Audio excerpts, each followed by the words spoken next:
Baik, di sini kami dari kelompok 8 akan membahas mengenai full subtraktor. Sebelum masuk pembahasan, perkenalkan nama saya Nilu Julieti dengan NIM 001 dan rekan saya Dian Respina dengan NIM 025 dan Jeremy Vidinov Binsar dengan NIM 123. Di sini kami memiliki beberapa sub pembahasan. Yang pertama ada pengertian, kedua kegunaan, tabel kebenaran, rangkaian gerbang, dan pengimplementasian. Di sini pengertian dari full subtraktor adalah rangkaian yang digunakan untuk pengurangan bilangan-bilangan biner yang lebih dari 1 bit. Rangkaian ini terdiri dari 3 terminal input, A, B, dan carry in, dan 2 terminal output, difference, dan borrow. Di sini ada kegunaan. Kegunaan utama dari full subtraktor adalah untuk melakukan pengurangan biner dengan mempertimbangkan borrow atau pinjaman dan bit yang lebih signifikan. Seperti yang dilihat pada gambar, di sini ada gambar rangkaian full subtraktor yang dimana membutuhkan 3 input, yaitu A, B, dan B in atau carry in yang seperti sebelumnya saya jelaskan. Di sini akan menghasilkan 2 output, yaitu R atau difference dan borrow out. Selanjutnya akan dijelaskan oleh teman saya. Baik, sekarang saya akan lanjutkan dengan menjelaskan tabel kebenaran dari full subtractor yang sudah dijelaskan teman saya. Dari atas ke bawah, kalau A dan B dan C ini kan, maksud saya A dan B dan borrow input ini ada 3 input dengan output yaitu difference dan borrow. Jikalau A, B, dan borrow input adalah 0, maka difference tentu saja 0 dan borrow 0.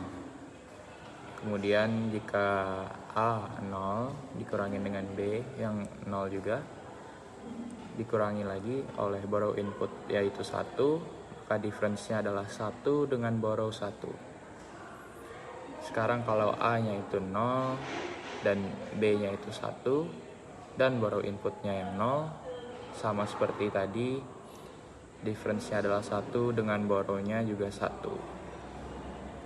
Kemudian kalau A-nya 0 min B yaitu 1, maka hasilnya adalah 1 dengan borrow 1, dikurangin lagi dengan borrow input yaitu 1, maka difference-nya jadi 1 kurang 1 yaitu 0, dan borrow-nya tadi 1.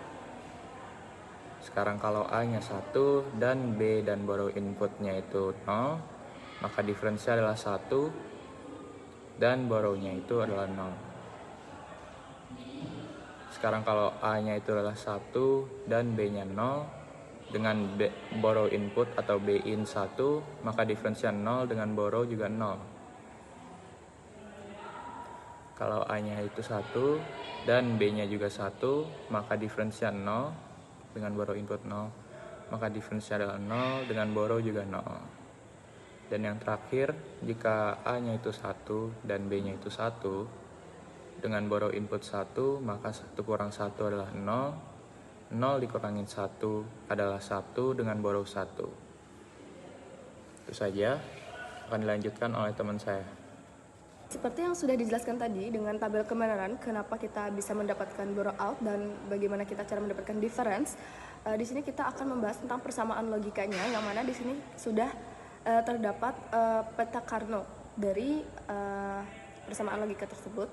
Nah, pada peta Carnot yang pertama di layar itu merupakan peta Carnot dari persamaan logika difference-nya, yang mana di situ sudah jelas sekali poin-poin 1 itu tidak dia merupakan bagian yang single, tidak ada gabungannya, tidak bisa kita sederhanakan lagi. Yang ini mana jelas dari peta Carnot ini memiliki rumus seperti sum pada rumus di atas, yaitu A kemudian didotkan dengan B aksen, kemudian didotkan dengan C aksen, kemudian diorkan dengan A aksen dot B aksen dot C, kemudian diorkan kembali dengan A aksen dot B dot C aksen, kemudian diorkan kembali dengan A dot B dot C, seperti itu.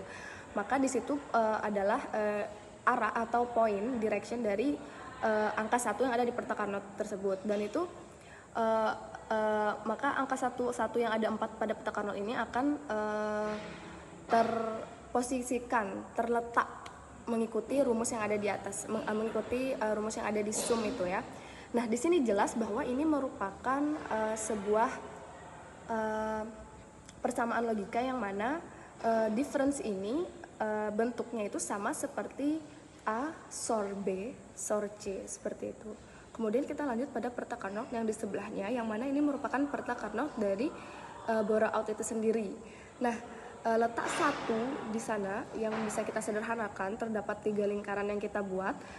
Di situ kita letak satu-satu ini sama mengikuti dengan rumus borough yang ada di atas, yang mana itu adalah A aksen didotkan dengan B aksen, kemudian didotkan dengan C, habis itu diorkan dengan A aksen dot B dot C aksen, kemudian diorkan dengan A aksen dot B dot C, dan diorkan lagi dengan A dot B dot C.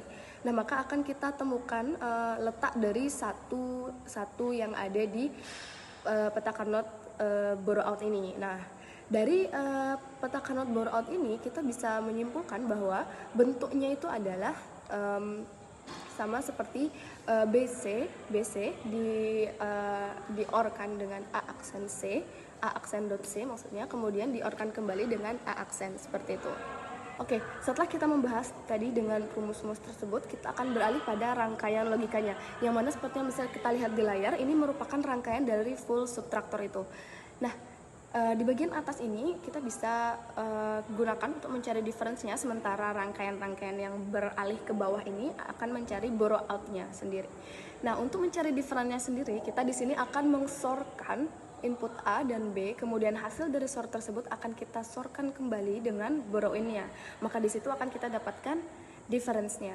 Kemudian untuk borrow out-nya tersendiri, kita mempunyai gerbang logika N, yang mana nanti hasil dari dua gerbang logika N itu akan kita orkan seperti itu. Jadi bisa kita lihat di sini untuk gerbang N yang pertama yang terletak lebih atas, itu inputannya merupakan hasil SOR dari AB yang dinotkan seperti itu. Nah, kemudian masuk lagi borrow in-nya. Borrow in-nya yang normal itu kita N-kan dengan hasil SOR AB yang dinotkan.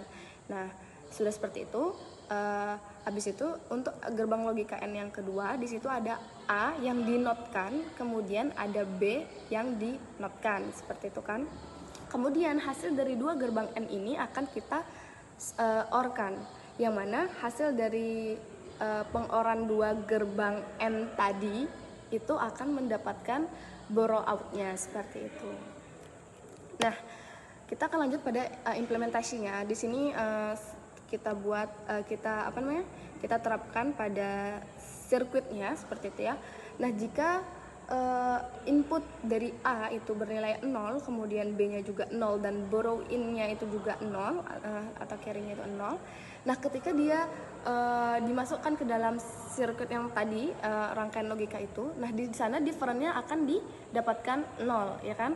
Karena kan seperti yang kita tahu, jika 0 dikurangin 0 sama dengan 0, kemudian kemudian 0-nya itu lagi dikurangi dengan 0 sama dengan 0, ya kan? Dan kita tidak membutuhkan peminjaman di sana. Jadi difference-nya, hasil dari pengurangan itu adalah 0, dan untuk peminjamannya juga 0. Jadi maka di inputnya ini difference-nya bernilai 0 dan borrow out-nya pun 0, seperti itu. Nah, untuk implementasi yang keduanya, jika inputnya itu bernilai 1 dan B-nya bernilai 0, kemudian borrow in-nya bernilai 0, maka difference-nya ini akan bernilai 1. Mengapa? Karena ketika 1 dikurang 0, itu hasilnya akan menjadi 1. Habis itu kemudian satunya hasilnya itu akan dikurangi 0 lagi, borrow in itu akan menjadi 1. Jadi di situ adalah difference-nya bernilai 1. Sementara kita tidak melakukan peminjaman, jadi di sini borrow out-nya menjadi tetap 0, seperti itu. Kemudian kita lanjut pada implementasi yang ketiga, di mana jika input A-nya adalah 0, terus B-nya adalah 1 dan borrow in-nya adalah 0. Nah, di sini kita mendapatkan hasil difference-nya 1, seperti itu. Karena kenapa? Karena ketika 0 kita kurangkan dengan 1, dia perlu meminjam. Nah, jadi kita pinjam 1, yang mana itu menghasilkan borrow out-nya udah pasti 1. Seperti yang bisa dilihat di output itu, borrow out-nya sudah 1. Jadi kita pinjam 1, yang mana 0 nanti ditambah dengan 2 sama dengan 2 dikurang dengan 1, hasilnya adalah 1. Kemudian 1 ini kita kurangkan dengan borrow in-nya, yang mana borrow in-nya 0, jadinya sisa dari pengurangan itu adalah 1. yang mana itu menghasilkan output di difference itu nanti nilai difference-nya adalah 1. Makanya dari input 0, input A 0, B-nya 1, borrow in-nya 0 akan menghasilkan difference-nya 1 dan borrow out-nya 1, seperti itu. Kemudian kita lanjut pada implementasi yang selanjutnya, yang mana jika A-nya 1, kemudian B-nya 1 dan borrow in-nya adalah 0, yang mana jika A-nya 1, kemudian kita kurangkan dengan B-nya yang 1, hasilnya adalah 0, kemudian 0 dikurangin dengan borrow in-nya yang 0 sama dengan 0, maka dari itu sisa dari pengurangan ini, hasil dari pengurangan ini adalah 0, yang mana difference-nya 0 pada output itu, dan tidak ada melakukan peminjaman, jadi borrow out-nya juga 0 pada output itu ya, seperti itu. Nah, hasil presentasi dari kelompok kami mengenai tentang materi full subtractor, semoga ini dapat menambah wawasan kita semua dan dapat dipahami tentunya. Sekian dari kelompok kami, terima kasih.